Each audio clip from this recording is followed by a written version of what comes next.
Hello everyone, easy physics by N K channel पर आप सभी बच्चों का आज की इस क्लास में एक बार पुनः बहुत बहुत स्वागत है। नीट कक्षाओं की फिजिक्स की क्लास हमारी चल रही है। जेईई के लिए और इनके अलावा सभी प्रतियोगी परीक्षाओं के लिए हमारी ये सीरीज बड़ी महत्वपूर्ण है। कक्षा 12 में फिजिक्स में एक विद्युत धारा का चुंबकीय प्रभाव बड़ा महत्वपूर्ण टॉपिक दे रखा है। उसके रिगार्डिंग आज हमारी तीसरी क्लास होगी। इससे पहले हमने 2 क्लासेस कंप्लीट कर ली हैं जिनमें इस टॉपिक के जो फंडामेंटल्स हैं, जैसे बायो सावर्ट का नियम है, चुंबकीय क्षेत्र की दिशा ज्ञात करने का जो नियम है, वो सब हम इनसे पहले के जो 2 पार्ट हैं उनमें डिस्कस कर चुके हैं। उनके वीडियो का लिंक आप लोगों को नीचे डिस्क्रिप्शन में मिल जाएगा। आज के इस वीडियो में हम विद्युत धारा के चुंबकीय प्रभाव में बायो सावर्ट के नियम के ऊपर आधारित एक बहुत महत्वपूर्ण न्यूमेरिकल के ऊपर चर्चा करने वाले हैं। चलिए आज की क्लास को अपन शुरू करते हैं। आज की क्लास में एग्जाम्पल नंबर 3 को हम सोल्व करने जा रहे हैं। पहले मैं प्रश्न पढ़ता हूं, उसके बाद में हम सभी मिलकर के इसका सॉल्यूशन देखने वाले हैं और इसके आंसर तक पहुंचने वाले हैं। आप सभी बच्चों से मेरा अनुरोध रहेगा कि आप एक बार वीडियो को यहीं पे रोक लें, इसको पॉज कर लें, इस क्वेश्चन को लिखें और उसका सॉल्यूशन निकाल लें। उसके बाद आप वीडियो के अंत में इसका मिलान करें कि आप में से कितने बच्चों ने इस प्रश्न का आंसर जो है वो पहले से खुद से सॉल्व कर लिया है। प्लीज आप हमें कॉमेंट सेक्शन में अपना नाम जरूर लिखें कि सर मैंने सॉल्व कर लिया है। नीचे एक प्रश्न दे रखा है कि नीचे दिए गए धारा वितरण के कारण बिंदु O के ऊपर चुंबकीय क्षेत्र का मान क्या होगा। एक डायग्राम हमें दे रखा है कि एक अनंत लंबाई का चालक तार यहां से आ रहा है, पॉइंट A के ऊपर ये B की तरफ मुड़ गया, B से C की तरफ जा रहा है और D से होकर के आगे अनंत लंबाई तक ये जा रहा है। यहां पे AB जो हिस्सा है इसकी लंबाई L है, BC हिस्से की लंबाई 2L है और CD हिस्से की लंबाई हमें L दे रखी है। और ये जो बिंदु O है, इस O पॉइंट के ऊपर हमें चुंबकीय क्षेत्र का मान निकालना है। आपकी हिंट के लिए मैं बता दूं कि ये बायो सावर्ट के नियम के ऊपर आधारित है। अनंत लंबाई के चालक तार के कारण हम चुंबकीय क्षेत्र ज्ञात करना जानते हैं। चलिए आप इसको पॉज करके इसको सॉल्व करें और फिर इसको मिलान करते हैं। सबसे पहले मैं आपको बता दूं कि इस प्रश्न को हम सॉल्व कैसे करेंगे। इस पॉइंट O के ऊपर इन सभी टुकड़ों की वजह से चुंबकीय क्षेत्र उत्पन्न होगा।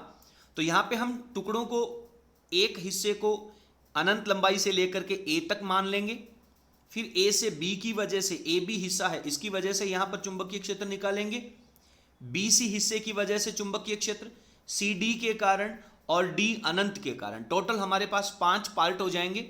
चुंबकीय क्षेत्र जो है वो एक सदिश राशि होता है, तो सब की वैल्यू निकाल करके हम इनका सदिश योग करने वाले हैं। तो बिंदु O के ऊपर जो चुंबकीय क्षेत्र होगा वो अनंत A हिस्से के कारण, AB, BC, CD और D अनंत सभी की वजह से चुंबकीय क्षेत्र निकाल करके हम इनका सदिश योग करने वाले हैं।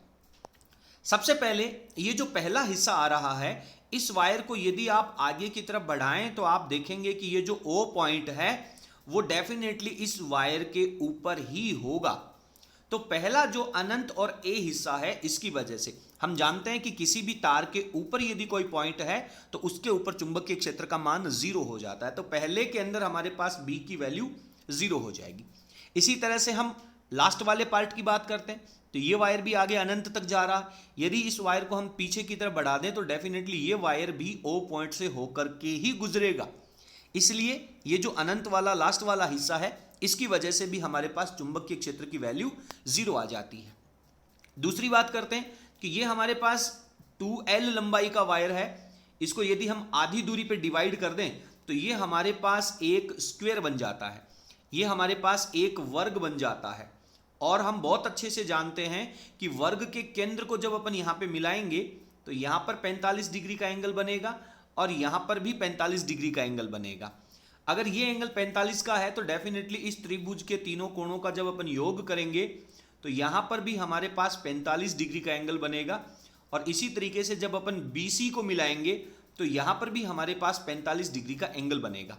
तो अनंत लंबाई के और परिमित लंबाई के चालक तार के कारण चुंबकीय क्षेत्र की वैल्यू हम जानते हैं। यदि चुंबकीय क्षेत्र की दिशाएं एक समान हुई तो हम इनका सदिश योग में प्लस लगाएंगे, और यदि चुंबकीय क्षेत्र की दिशाएं विपरीत हुई तो हम उसके साथ माइनस का चिन्ह यूज करेंगे। अब AB हिस्से की वजह से हम चुंबकीय क्षेत्र की वैल्यू निकालना चाहते हैं। तो आप देखते हैं कि इसके A किनारे को जब अपन पॉइंट O से मिलाएंगे तो इसका जो नीचे वाला हिस्सा है जिसको अपन जनरली यहां से मिलाते हैं और यहाँ पे हमारे पास एंगल फाई 1 बनता है। तो जैसे जैसे ये वैल्यू ओ पॉइंट की तरफ आएगी तो यहाँ पे बनने वाला जो फाई 1 एंगल है वो हमारे पास 0 डिग्री का हो जाएगा, और दूसरे वाले किनारे को जब अपन यहाँ पे मिलाएंगे तो यहाँ पे हमारे पास जो एंगल है वो 45 डिग्री का बनेगा। तो बायो-सावर्ट नियम के अनुसार जब अपन ए बी हिस्से की वजह से चुंबकीय क्षेत्र निकालेंगे तो हमारे पास वैल्यू आती है mu nought N I upon 4 pi D, bracket में हमारे पास वैल्यू आती है sine phi 1 plus sine phi 2। तो फाई 1 की वैल्यू हमारे पास 0 है तो साइन 0 की वैल्यू ये 0 हो जाएगी। यहाँ पे 45 की वैल्यू है तो यहाँ पे वैल्यू आ जाएगी 1 अपॉन रूट 2। क्लियर है। इसके बाद में रही बात लंबवत दूरी की, तो ये जो लंबवत दूरी है वो हमें दे रखी है कैपिटल एल। तो इस तरह से हम पहले हिस्से की वैल्यू निकालेंगे। सेम वैल्यू हमारे पास ये जो सी डी हिस्सा है इसकी वजह से आ जाएगी। बी सी हिस्से के कारण जब अपन यहाँ पे एंगल मिलाएंगे तो ये एंगल भी 45 का और ये एंगल भी 45 का। तो यहाँ पे हमारे पास फाई 1 के अंदर वैल्यू 1 बाई रूट 2 और यहाँ पर हमारे पास 1 बाई रूट 2 आ जाएगी। आगे बढ़ते हैं। देखिए पहला हिस्सा कह रहा है कि अनंत से ए की दूरी, ये वाला जो पार्ट है, अनंत से डी की दूरी, ये जो दूसरा पार्ट है, यहाँ पे हमारे पास चुंबकीय क्षेत्र का मान 0 आ जाएगा क्योंकि ये वायर इस पॉइंट ओ से होकर के गुजर रहा है। दूसरे पॉइंट ए बी की हिस्से की बात करते हैं। जो ए बी वायर हमारे पास आया है उसकी बात करें तो mu naught I upon 4 pi D sine theta 1 plus theta 2, हमने फाई 1 बोला था, यहाँ पे थीटा 1 लिया गया। हम देख रहे हैं कि जो लंबवत दूरी है वो हमारे पास कैपिटल एल आ जाती है।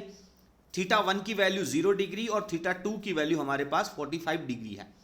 दोनों की वैल्यू जब अपन यहाँ पे रखेंगे तो ए बी हिस्से का जो चुंबकीय क्षेत्र है वो यहाँ पे 0 वैल्यू आ जाएगी और यहाँ पे 1 बाई रूट 2 आ जाएगी, ये हमारे पास वैल्यू आ जाएगी। अब हम बात करते हैं चुंबकीय क्षेत्र की दिशा की।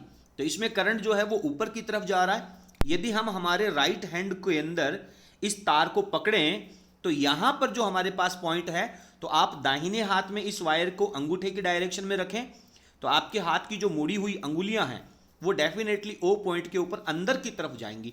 तो चुंबकीय क्षेत्र की जो दिशा है वो हमने यहाँ पे क्रॉस के द्वारा रिप्रेजेंट करी है, और आप जानते हैं कि चुंबकीय क्षेत्र की दिशा पृष्ठ के लंबवत अंदर की तरफ हो जाएगी। क्लियर है। इसी तरह से जो ए बी वायर की सिचुएशन है, सेम डायरेक्शन हमारे पास सी डी की वजह से होगी। तो यहाँ पर भी mu naught I upon 2 pi root 2 L हो जाएगा, 4 रूट 2 पाई एल हो जाएगा। सेम वैल्यू हमारे पास आ जाएगी। बात करते हैं हम इसके चुंबकीय क्षेत्र की दिशा की। तो जो सी डी हिस्सा है इसके अंदर जो करंट है वो हमारा नीचे की तरफ आ रहा है, बट अब की बार हमारा जो पॉइंट है वो इसके लेफ्ट साइड के अंदर है। यदि आप अपने दाहिने हाथ के अंगूठे को करंट की डायरेक्शन में नीचे की तरफ रखेंगे तो आपके हाथ की जो मुड़ी हुई अंगुलियां हैं वो यहाँ पर अंदर की तरफ जाएंगी। तो इसके चुंबकीय क्षेत्र की जो दिशा है वो भी पृष्ठ के लंबवत अंदर की तरफ हो जाएगी।